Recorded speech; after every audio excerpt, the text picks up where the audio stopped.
ये स्ट्रक्चर देखिए, ये एक सेल है और इसमें आपको क्रोमोसोम्स भी नज़र आ रहे हैं। इस सेल को हम कहते हैं डोनर सेल, यानी डोनर सेल वो सेल जो आपको आपकी डिज़ायर्ड जीन डोनेट कर रहा है या जिसमें से आप अपनी जीन निकालना चाह रहे हैं। मिसाल के तौर पे हम चाहते हैं कि इंसुलिन की जीन हमको मिल जाए, तो हम इस सेल में से जिस क्रोमोसोम पे वो जीन मौजूद है उस क्रोमोसोम में से जीन को हम पहले निकाल लेंगे। तो ये हमारा सेल जो है ये डोनर सेल है। दूसरी तरफ बैक्टीरिया है। इस बैक्टीरिया में जो प्लाज्मिड मौजूद है, इस प्लाज्मिड को हम सबसे पहले आइसोलेट करेंगे। कैसे? पिछले लेक्चर में हमने देखा था कि प्लाज्मिड को हमने निकाला, फिर उसको काटा और हमने अपनी जीन जो उस क्रोमोसोम पे मौजूद थी उसको भी काटा और उस दोनों को ला के कट करने के बाद दोनों कट पीसीस को आपस में जोड़ दिया। जब ये जुड़ जाएगा, अब ये जो प्लाज्मिड है इसको हम कहेंगे रिकॉम्बिनेंट प्लाज्मिड। ठीक। नेक्स्ट स्टेप में क्या होगा? नेक्स्ट स्टेप में प्लाज्मिड को बैक्टीरिया में दोबारा से इंसर्ट कर दिया जाएगा। अब जिस तरह मैंने पीछे आपको बताया कि इंसर्ट करने के बाद ये बैक्टीरिया कितनी देर में 1 से 2 में मल्टीप्लाई होगा? जी 20 मिनट में। ठीक? अब हम इस बैक्टीरिया को ग्रो करेंगे।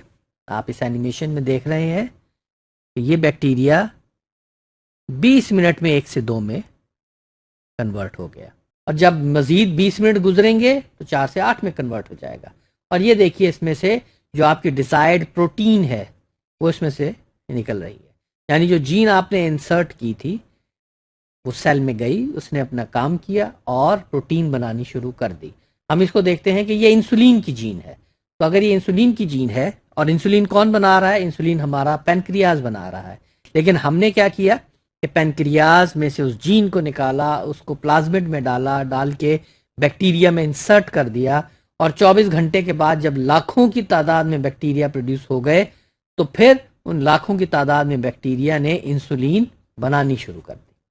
तो इस तरह से हम जीन को बैक्टीरिया में इंसर्ट करते हैं।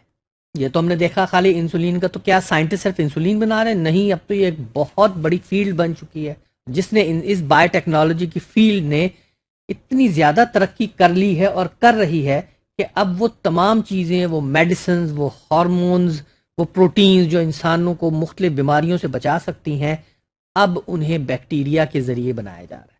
आप खुद सोचिए कि पहले वक्तों में इंसुलिन कैसे निकाली जाती थी। पहले वक्तों में जानवरों को ब्लड लिया जाता था, उस ब्लड में से वो इंसुलिन को अलग किया करते थे और उसके बाद उसको पैक करके मार्केट किया करते थे। लेकिन अब ये काम बहुत आसान हो गया। अब उनको बार बार ऑर्गेनिजम्स का, जानवरों का ब्लड नहीं लेना पड़ेगा, बल्कि एक बहुत बड़ी वेसल होगी जिसके अंदर बैक्टीरिया ग्रो कर रहे होंगे और वक्तन फवक्तन वो उसमें से अपनी मर्जी की जो प्रोटीन है, जो इंसुलिन है, वो आइसोलेट करते रहेंगे और मार्केट में उसको भेजते रहेंगे। ये देखिए, इंसुलिन के अलावा और वो कौन सी चीज़ है जो इस मेथड से, जेनेटिक इंजीनियरिंग के इस पूरे प्रोसेस से बनाई जा रही है? एक ग्रोथ हार्मोन है। ये ग्रोथ हार्मोन क्या है? ये ग्रोथ हार्मोन है कि जिन लोगों में प्रॉपर ग्रोथ नहीं होती, उनका कद बड़ा नहीं हो रहा, उसमें ग्रोथ हार्मोन की कमी होती है। उस कमी को पूरा करने के लिए उनको ग्रोथ हार्मोन के इंजेक्शन दिए जाते हैं जिनसे फिर उनका कद जो है, उनकी बॉडी जो है वो प्रॉपर ग्रो करना शुरू कर देती है। तो पहले ये ग्रोथ हार्मोन तो जानवरों में से या इंसानों में से निकाला जाता था, जो कि एक बड़ा मुश्किल और तकलीफ दे और बहुत लंबा प्रोसीजर था और बड़ा महंगा भी पड़ता था। लेकिन अब यही ग्रोथ हार्मोन की जो जीन है ये बैक्टीरिया के अंदर डाल दी गई है, जैसे पीछे हमने पूरा प्रोसेस पढ़ा, और डालने के बाद फिर इसमें से ग्रोथ हार्मोन जो वो प्रोड्यूस करते हैं उसको एक टेक्निक से एक्सट्रैक्ट कर लिया जाता है और मार्केट में उसको भेजा जा रहा है। आपने देखा होगा कि जिनके घर में कोई डायबिटिक है और अगर वो इंसुलिन लगा रहे हैं तो क्या करते हैं, बाजार से जाते हैं कि इंसुलिन, वो इंजेक्शन ले आते हैं, उसमें इंसुलिन फील्ड होती है और वो उसको बार बार लगाते रहते हैं। अब ये इंसुलिन ह्यूमलिन के नाम से बाजार में बिकती है। ये ह्यूमलिन क्या है? साइंटिस्ट ने क्या किया है कि ह्यूमंस की, इंसानों की इंसुलिन की जीन निकाली है और उसको बैक्टीरिया में डाल दिया। अब वो बैक्टीरिया जो इंसुलिन बना रहा है उसको हम ह्यूमन इंसुलिन का नाम दे रहे हैं। इसमें जीन चूंकि ह्यूमन की है तो इसलिए जो इंसुलिन बन रही है ये भी एग्जैक्टली वही इंसुलिन बन रही है जो कि इंसान के जिस्म में बनती है। ठीक, ये देखिए आप, वैक्सीन्स।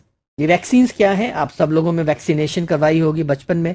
आपके पेरेंट्स जो है वो उनको 5 डिफरेंट इंजेक्शन लगवाते हैं जैसे पोलियो का वैक्सीन होती है, रूबेला की वैक्सीन होती है, स्मॉल पॉक्स की होती है, मीजल्स की होती है।